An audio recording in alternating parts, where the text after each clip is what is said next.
السلام علیکم میرے پیارے لسنرز. کہانی شروع کرنے سے پہلے میرے فیس بک کے گروپ لبابہ حیدر آفیشیل اور میرے فیس بک پیج لبابہ حیدر کو جوائن کریں.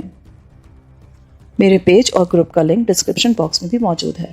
میں آپ کا وہاں انتظار کر رہی ہوں. شکریہ. السلام علیکم میرے پیارے لسنرز. کیسے ہیں آپ سب لوگ؟ مجھے امید ہے سب لوگ خیریت سے ہوں گے، ٹھیک ٹھاک ہوں گے، مزے میں ہوں گے. میری تھوڑی سی طبیعت ٹھیک نہیں ہے، گلا خراب ہو رہا ہے، تھوڑا نزلہ ہو رہا ہے. میں ریکارڈنگ اپنے ٹائم پہ نہیں کر سکی تھی جس ٹائم میں کرتی ہوں، تو میں نے آج ریکارڈنگ کی تھی، تو اس میں آپ لوگوں کو شور بھی ملے گا تھوڑا سا، اور میری ہمت نہیں ہوتی تو میں نے زیادہ ریکارڈنگ نہیں کی نا. تو آپ لوگوں کو آج جیسے میں ملتے ہیں 3 کلپس، تو آج آپ لوگوں کو 2 ملیں گے، وہ بھی تھوڑے سے شارٹ نا. تو اس بات کو تھوڑا سا نظر انداز کر دیجیے گا اور میرے لیے دعا کیجیے گا کہ میں جلدی سے ٹھیک ہو جاؤں، پھر سے آپ لوگوں کے لیے ریکارڈنگ اسٹارٹ کر دوں. اپنا بہت سارا خیال رکھیں اور گمراہ کو انجوائے کریں. اللہ حافظ. اس کے صدقے واری بعد میں ہونا. پہلے یہ بتا کہ آج تیرا پروگرام کیا ہے؟ پروگرام بھائی اس حبیب شاہ کے چول چٹے کرنے ہمیں آج رات. بڑی دولت لائے وہ ولایت سے. اچھا ہمیں ادھر ڈبگری جانا ہے آج. اپنا اس قطر دین نے اس کا پتہ بتایا تجھے؟ او ویک ہوئے، میرا نام قطب دین ہے، قطب دین. قطر دین نے چمک کر کہا. اپنی اسپینوں کی اطلاع یہ ہے کہ حبیب شاہ کے گھر میں 2 سیر سونا ہے اور کم از کم 2 لاکھ روپیہ موجود ہے. تو بینک میں نہیں رکھتا وہ اپنا مال؟ گوہر نے پوچھا. نہیں، روپیہ گھر لے آیا ہے، بیٹی کی شادی کر رہا ہے نا وہ اس مہینے. گوگا اپنا گلاس خالی کرتا ہوا بولا. پر یار وہ تو بڑا غریب آدمی ہے. کیا مطلب؟ وہ سور کا بچہ غریب آدمی نظر آتا ہے تجھے؟ گوگا نے گوہر کی بات پر تپ کر کہا. ہاں وہ 2 شیر سونا اس کے پاس ہے اور اسے یہ غریب بتاوے ہے. لہنگے والی نے ہنس کر کہا. ہائے میری باگڑ بلی، تو ٹھیک کہوے ہے. تو بس اپنی طرف سے سین کو شین بتاتی جا. چل ہٹ قطر دین، تیرے منہ سے بڑی گندی بدبو آوے. چلو ادھر مسواک کر پہلے، پھر عشق کی نماز پڑھ، پلیت کہیں کے. گوہر دین نے قطر دین کی گردن پر دھپ مارتے ہوئے کہا. ایسے ہی بکتی ہے یار یہ سالی، خراب کرتی ہے مجھے. قطر دین نے اپنے کھیت سے سامنے کے دانت صاف کرتے ہوئے کہا. ہاں بھائی گورے، وہ غریب کیسے ٹھہرا تیری نظر میں؟ یار گوگے تو سوچتا کیوں نہیں؟ میں نے سنا ہے کہ وہ حبیب شاہ ادھر 30 سال تک فیکٹری میں کام کرتا رہا ہے. کاریں بنتی ہیں اس فیکٹری میں. سنا ہے وہ 18 گھنٹے کھڑا رہتا تھا وہاں، اس کے گوڈے گڈوں میں پانی اتر آیا ہے. کہتا تو ٹھیک ہے گورے، پر یہ کہاں لکھا کہ ہم اس کے گھر میں ڈاکہ نہ مارے؟ وہ مالدار تو ہے نا؟ نہیں، وہ مالدار نہیں، عیالدار ہے. 3 بیٹیاں ہیں اس کی، اور دونوں لڑکے نالائق اور آوارہ، بالکل تیری طرح. قطر دین نے کہا. چل یوں ہی صحیح، میری طرح سمجھ لے. اچھا پھر تو اس سے کیا ہوتا ہے؟ تو کہنا کیا چاہتا ہے آخر؟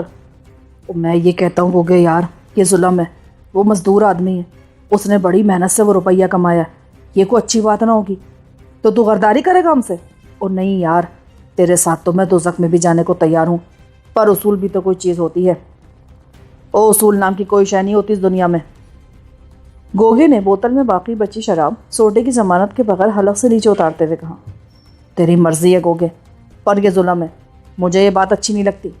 اس تلونڈی والے کے گھر جاؤ تو ایک بات بھی ہے. اچھا، وہ ڈبگری کا چودھری خالق داد، وہی نا تلونڈی والا؟ ہاں، وہ حرام کا تخم پشتوں سے عیش کرتا آ رہا ہے. اسے پہلے چھیل دو تو میں راضی ہوں. او نہیں یار، ابھی اس کی باری نہیں آئی. گوگے نے کہا. مگر اس حبیب شاہ کے پیچھے تجھے کس نے لگایا ہے؟ کہ تیرا اپنا منصوبہ تو ہرگز نہیں ہے. او اس میں بھی بھید ہے پیارے، پر منصوبہ ہمارا بڑا زبردست ہے. اچھا، تو یہ تمہارے منصوبے میں شامل نہیں ہوتا؟ پینوں نے پھر اپنے شین پھینکے. ہائے تیرے منصوبوں پہ تو میں قربان جاؤں. قطر دین خوش ہو کر بولا. وہ آ بھی نہیں آیا ابھی تک؟ گوگے نے دروازے کی طرف دیکھ کر کہا. وہ آ بھی گیا تو کوئی فرق نہیں پڑے گا. گوہر نے بیزار لہجے میں کہا. کیا کہتا ہے یار تو؟ ادھر سیندھ کے منہ پر بیٹھ کر یاری ماری کرتا ہے تو؟ گوگے نے حیران ہو کر کہا. بوتل اس نے ہاتھ مار کر دور پھینک دی. نہ یار، یاری ماری کی بات نہیں گوگے، میں اس کام میں تیرا ساتھ نہیں دے سکتا. تو سن رہا ہے نا قطب دین؟ سمجھا اسے. میں اس جنتی کی وجہ سے اس کا لحاظ کر رہا ہوں، پر یہ غداری نہیں چلے گی. کوئی رشتہ دار نہیں ہے ہمارا وہ حبیب شاہ. یہ گوہر ہے ہی ایسی کتی ہے، شکار کے وقت مترے لگتی ہے. کیوں بھائی، کیا صلاح ہے تیری؟ وہ تو زیادہ بڑبڑ نہ کر قطر دین، یہ اصول کی بات ہے، میں کسی غریب پہ ہاتھ نہیں ڈال سکتا۔ ادھر وہ چنن چودھری ہے بڑی وال کا، چلو ادھر، وہ سیٹھ ہے عارف علی رائس ملز والا، اس کے گھر چلو، میں تیار ہوں۔ مگر یہ حبیب شاہ؟ نہیں یاروں، میں نے اسے دیکھا ہے، اس پیسے کی خاطر اس نے بڑی محنت کی ہے، نہیں، اس کا گھر میرے لیے حرام ہے۔ گوہر نے ان لوگوں سے 3-4 قدم پیچھے سرک کر کہا۔ وہ بھورے رنگ کا کمبل اوڑھے ہوئے تھا، اور جب وہ ان سے بات کر رہا تھا تو اس کی نظر بڑی تیزی سے ان کے چہروں پر گردش کر رہی تھی۔ معلوم ہوتا تھا وہ ان سے بہت زیادہ محتاط رہنے کی کوشش کر رہا تھا۔ تو اس طرح نہیں مانے گا گوہر، وہ تیرا ماما نہیں لگتا، تجھے ہمارے ساتھ چلنا ہوگا۔ یہ تمہاری خام خیالی ہے گوگے، میں اس کام میں تمہارا ساتھ نہیں دوں گا، میری بات سمجھو۔ اس حبیب شاہ کو دیکھو، اس کی عمر 50 سال ہوگی، مگر لگتا ہے وہ گور کنارے پہنچ گیا ہے۔ ساری جوانی وہ اس کارخانے میں تباہ کرایا، چھوڑ دو اس کو، یہ ظلم ہے۔ چھوڑ دو اس کو، چھوڑ دو، یہ ظلم ہے۔ وہ یہ نہیں ہوگا گورے، یہ نہیں ہوگا، ابھی وہ ابھی آ جائے تو پھر فیصلہ کروں گا کہ ہمیں تیرا کیا بندوبست کرنا چاہیے۔ اسی وقت مجھے دور سے گھوڑوں کے ٹاپوں کی آواز سنائی دی۔ گھوڑا سیدھا ادھر ہی آ رہا تھا۔ میں اس کی نظروں سے بچنے کے لیے کوٹری کی پچھلی دیوار کے پیچھے جا ٹھہرا۔ وہ آدمی ادھر سے آ رہا تھا جدھر ٹرکوں کے لیے چبوترا سا بنا تھا۔ وہ آیا اور سیدھا اس کوٹری کے سامنے پہنچ کر گھوڑے سے اتر گیا۔ اس نے سر پر سیاہ پگڑی باندھ رکھی تھی۔ وہ دروازے پر پہنچا تو مجھے بڑی مایوسی ہوئی، وہ آبی نہیں، کوئی اور تھا۔ اس نے بڑی آہستگی سے دروازے پر دستک دی تو چند ہی لمحوں بعد کنڈی کھل گئی۔ اس کے فوراً بعد ہی مجھے دروازہ اندر سے بند ہونے کی آواز سنائی دی۔ میں سرکتا ہوا پھر دروازے کے سامنے جا ٹھہرا۔ میں نے جھری سے اندر نظر ڈالی تو دیکھا کہ گوگا اور وہ بغل گیر ہو رہے تھے۔ یار تاہیے، وہ آبی نہیں آیا ابھی تک؟ وہ نہیں آئے گا آج، ادھر ہری کے گاؤں میں اس کا یار بہادر علی مر گیا، اسے سانپ نے ڈس لیا ہے۔ اس نے اپنے کالے کمبل کی بکل درست کرتے ہوئے کہا۔ وہ کوئی 6.5 فٹ اونچا جوان تھا اور سر اس کا کوٹری کی چھت کو چھو رہا تھا۔ او بیڑا غرق، یہ تو بڑا برا ہوا، وہ بڑا جیدار آدمی تھا یار وہ بہادر علی۔ گوگے نے بڑے متاسف لہجے میں کہا۔ ہاں یار، اس کی موت کا تو مجھے بھی افسوس ہے۔ اس جنتے کو تم ابھی تک یہاں بٹھائے ہوئے ہو؟ یہ آج رات ادھر پینوں کے گھر رہے گی، آبی خود ہی لے جائے گا اسے کسی وقت۔ اچھا ٹھیک ہے، اسے ادھر بھیجو اور چلو ڈبگری، وقت بہت ہو چلا ہے۔ چلتے تو ہیں تاہیے، پر یہ اپنا گھور راضی نہیں، کہتا ہے کہ یہ ظلم ہے۔ یار اس کی کہیں ڈاکٹری کراؤ، کہیں یہ عورت تو نہیں بنتا جا رہا۔ میں نے سنا آج کل ایسا بھی ہو رہا ہے۔ کیوں ہوئے گورے، وہ کیا ہو گیا تجھے؟ یہ بات نہیں تاہیے، تم بے شک مجھے ابھی آزما کر دیکھ لو، مگر میں ڈبگری نہیں جا سکتا، یہ ظلم ہے، گوہر نے بڑے جمے ہوئے لہجے میں کہا۔ اس کی بات سنتے ہی تاہیے نے گھوم کر کمبل کے نیچے چھپی بندوق کا دستہ اتنی زور سے اور اتنی برف رفتاری سے گوہر کی کنپٹی پر مارا کہ وہ بیچارہ دیوار سے جا لگا اور بے سود ہو کر لمبا لیٹ گیا۔ تاہیے نے گالی دے کر کہا، خسرے کا پتر، اے قطب دین، باندھ دے اس کے ہاتھ پیر، اور دیکھ پینو، وہ منجلی خان ہے نا چوکیدار، اسے کہنا کہ اسے دھری باندھ کر رکھے، ہم اسے کل یہاں سے لے جائیں گے۔ اچھا چودھری جی، اچھا، میں اسے کہہ دوں گی، وہ ادھر میرے گھر میں بیٹھا ہے اس وقت۔ پینو نے خوفزدہ ہو کر کہا۔ اس کا رنگ پیلا پڑ گیا تھا۔ اس نے گوہر کو ٹٹول کر دیکھا، پھر اس کی نبض پر ہاتھ رکھ کر بولی، زندہ ہی ابھی زندہ ہے چودھری جی، نبض چل رہی ہے اس کی۔ گوہر کی بندوق اس کے بھورے کمبل میں سے جھانک رہی تھی۔ ایسے سور اتنی جلدی نہیں مرا کرتے، چلو قطب دین، وہ باندھ دے اس کے ہاتھ پیر۔ قطب دین نے بڑی فرما برداری سے اٹھ کر ایک رسی سے گوہر کے ہاتھ اس کی کمر کے پیچھے کس کر باندھے اور پھر پاؤں بھی کمر کی طرف موڑ کر پیٹ کے ساتھ جکڑ دیے۔ چل بھائی گوگے، کوئی دارو شارو بھی ہے یا سب چڑھا گئے ہو؟ نہیں یار، بس ایک ہی بوتل تھی، یہ گوہرا ہی لایا تھا، بالکل زنخواہ سالہ۔ اچھا چلو، دیر ہو رہی ہے ہمیں، چل پینو، تو اس جنتے کو اپنے گھر لے جا۔ یہ کہہ کر وہ پیچھے مڑا تو میں تیزی سے کوٹری کی پچھلی دیوار کی اوٹ میں ہو گیا۔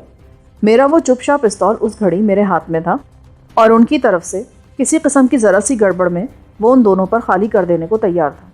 اگر وہ مجھے دیکھ لیتے تو مجھے یقین تھا کہ کسی قسم کا سوال کیے بغیر وہ مجھ پر وار کر دیتے، کیونکہ ایسے لوگ اپنے راز کی ہر قیمت پر حفاظت کرتے ہیں، اور میں وہاں اس لیے رک گیا تھا کہ مجھے گوہر کی مدد کرنی تھی۔ میری نظر میں وہ بہت بڑا آدمی تھا، اتنا بڑا کہ اس کے مقابلے میں خود کو بالکل ہیچ سمجھ رہا تھا۔ اس نے اپنے اصول کی خاطر اتنا بڑا خطرہ مول لیا تھا۔ ان بھیڑیوں کو حبیب شاہ کے شکار سے روکنے کے لیے اس نے بڑی قربانی دی تھی، اور میرے دل میں اس کے لیے عزت و احترام، ہمدردی اور محبت کے بے پناہ جذبات مؤذن ہو چکے تھے۔ وہ پانچوں کوٹری سے نکلے تو قطب دین نے دروازے کی کنڈی چڑھا دی۔ پینو اور جنتیں مزدوروں کے جھوپڑے کی طرف چل دیں اور وہ تینوں بائیں ہاتھ نکل گئے۔ تاہیہ نے گھوڑے کی لگام پکڑ لی اور اسے گام گام چلا رہا تھا۔ چند منٹ تک میں کوٹھری کی دیوار کے پیچھے کھڑا رہا اور ان کے دور ہٹ جانے کا انتظار کرتا رہا۔ جب مجھے یقین ہو گیا کہ وہ کافی فاصلہ طے کر گئے ہیں تو میں نے آگے بڑھ کر کوٹھری کا دروازہ کھول دیا۔ گوہر گہرے گہرے سانس لے رہا تھا۔ میں نے اس کے پاؤں کے جکڑ بند کھول کر اسے دیوار کے ساتھ بٹھایا تو اس نے آنکھیں کھولنے کی کوشش کی، مگر وہ اپنے حواس مجتمع نہ کر پا رہا تھا۔ کونے میں گھڑا رکھا تھا۔ میں نے اس میں سے پانی لے کر اس کے ہونٹوں سے لگایا تو مجھے یہ دیکھ کر اطمینان محسوس ہوا کہ وہ پانی قبول کر رہا تھا۔ کوئی 10 منٹ کے بعد وہ ہوش میں آ گیا، مگر جب وہ گرد و پیش کو سمجھنے کے قابل ہوا تو مجھے دیکھ کر حیرت کا اظہار کرنے لگا۔ ابھی وہ کوئی سوال کر بھی نہ پایا تھا کہ بھٹے کا چوکیدار ونجلی خان تیز تیز قدم اٹھاتا اندر آ گیا۔ اس کی آہٹ سن کر میں نے ایڑی پر گھوم کر پستول کی نال کمبل کے نیچے سے اس کی طرف گھما دی۔ وہ ادھیڑ عمر آدمی تھا مگر چہرے مہرے سے بہت کرخت نظر آتا تھا۔ مجھے گھور پر جھکے دیکھ لیا تھا اس نے۔ وہ کڑک کر بولا، کون ہو تم؟ ادھر کیا کر رہے ہو؟ یہ کہتے ہوئے اس نے اپنی لاٹھی زمین پر جما دی۔ اس نے ابھی تک یہ اندازہ نہیں لگایا تھا کہ کمبل کے نیچے میں نے اس کے سامنے کیا چیز تان رکھی ہے۔ یہ بیچارہ زخمی ہے، میں اسے ہوش میں لا رہا تھا۔ پر تم ہو کون اور ادھر کیا کرنے آئے ہو؟ دیکھو ونجلی خان، زیادہ بھڑکو مت، میں دشمن نہیں ہوں تمہارا۔ ہری کے گاؤں جا رہا تھا پر راستہ معلوم نہیں تھا، سوچا ادھر کسی سے پوچھ لیتا ہوں، مگر جب یہاں آیا تو یہ آدمی بے ہوش پڑا تھا اور اس کے ہاتھ پیر بندھے تھے۔ پاؤں تو میں نے کھول دیے پر ہاتھ ابھی تک بندھے ہیں۔ وہ اسے ادھر ہی بندھا رہن دو اور تم جاؤ، ہریکے کا راستہ ادھر ہے، اس کچی سڑک پر چل دو، چلو جاؤ۔ اس کے لہجے کی گھن گرج بدستور قائم تھی۔ گوہر کبھی مجھے دیکھتا اور کبھی اسے۔ وہ ہکلاتا ہوا بولا، میرا ہاتھ تو کھول دو خان، ان حرامزادوں نے۔ ادھر کوئی والی والی مت دو استاد، ہاتھ نہیں کھولیں گے تمہارے۔ اور چلو میاں جی، تم باہر نکلو، یہ ہمارا آپس کا معاملہ ہے۔ یہ کہہ کر اس نے ہاتھ کے اشارے سے مجھے باہر نکل جانے کے لیے کہا۔ اس کی وہ دھونس دیدنی تھی۔ میں نے پستول کمبل کے نیچے سے نکال کر اس کے سامنے کر دیا۔ تم مجھے جانتے نہیں ہو ونجلی خان، میں آدمی کو چیر کے رکھ دیتا ہوں، کتے کے بچے، میں نے تیرا بہت لحاظ کیا ہے۔ یہ کہہ کر میں نے اس کے پیٹ میں پوری قوت سے گھٹنا دے مارا۔ وہ زخمی بھینسے کی طرح چیخا اور لاٹھی پرے پھینک کر اس نے دونوں ہاتھوں سے اپنا پیٹ تھام لیا، مگر درد کی شدت سے وہ کھڑا نہ رہ سکا اور لڑکھڑا کر دیوار سے جا لگا۔ میں نے پیچھے سے اس کی کمر پر لات جمائی تو وہ اندھا ہو گیا۔ میرا خیال ہے تیری زبان اب بہت دن تک سیدھی چلے گی۔ یہ کہہ کر میں نے غصے کی شدت سے الٹے ہاتھ کا ایک جھاپڑ اس کے منہ پر جڑ دیا۔ اس کی صورت سے مجھے نفرت ہو گئی تھی۔ وہ میری کوئی بات ہی نہیں سمجھ پا رہا تھا، اور ایسے سور آدمی تو قدم قدم پر ملتے ہیں جن کے دماغ میں چیرا لگائے بغیر کوئی بات اتاری ہی نہیں جا سکتی۔ تو ہے کون؟ تو کیوں میرے لیے اتنا تب گیا ہے؟ میں نے اس سے نپٹ کر گوہر کے دونوں ہاتھ کھولے تو اس نے کہا، وہ اپنے دونوں ہاتھ آپس میں سہلا رہا تھا، تو اچھا آدمی گوہر اور مظلوم بھی۔ چل اٹھ، میرے ساتھ آ، دیر نہ کر، اٹھ جا میرے ویر۔ میں نے اسے زمین پر سے اٹھاتے ہوئے کہا۔ اس نے اپنی بندوق کندھے سے لٹکائی اور کمبل کی بکل مار کر میرے ساتھ باہر نکل آیا۔ وہ پھٹی پھٹی نظروں سے مجھے دیکھ رہا تھا۔ کوٹری سے باہر آ کر وہ بولا، تجھے پتا ہے تو کیا کہہ رہا ہے جوان؟ وہ ایسے ماتھا پیٹی کے جنے ہیں کہ ہر طرف لاشیں ہی لاشیں ڈال دیتے ہیں۔ میں نے کمبل کی بکل کھول دی تاکہ وہ میرے کندھے سے لٹکی اسٹین گن کو دیکھ سکے۔ تو مجھے جانتا نہیں ہے گوہر، پر چل، تجھے میں آج اپنی کرامت دکھاؤں۔ چلا، حبیب شاہ کو بچانا چاہتا ہے نا تو؟ ہاں یار، وہ بیچارہ بالکل تباہ ہو جائے گا، مگر میں تیرے ساتھ کیسے چل دوں میرے یار؟ پتہ نہیں تو۔ ابے ڈرپوک نہ بن، چل میرے ساتھ، میں تجھے کھا نہیں جاؤں گا، تو تیرے حبیب شاہ کو بچانا بھی تو ضروری ہے۔ یہ کہہ کر میں نے اسے آگے دھکیلا۔ چند قدم آگے جا کر وہ بولا، وہ لوگ تو گھوڑیوں پر گئے ہیں، ہم کیا کر سکتے ہیں؟ وہ تو ڈاکہ ڈال چکے ہوں گے۔ تو فکر نہ کر، وہاں تک گاڑی جا سکتی ہے کہ نہیں؟ ہم ابھی ان کو روک سکتے ہیں۔ ہاں گاڑی تو جا سکتی ہے، کوئی کار ہے تیرے پاس کیا؟ ہاں میرے پاس ٹیکسی ہے، ادھر کھڑی ہے۔ میں اسے گھسیٹتا ہوا پھر آگے لے چلا۔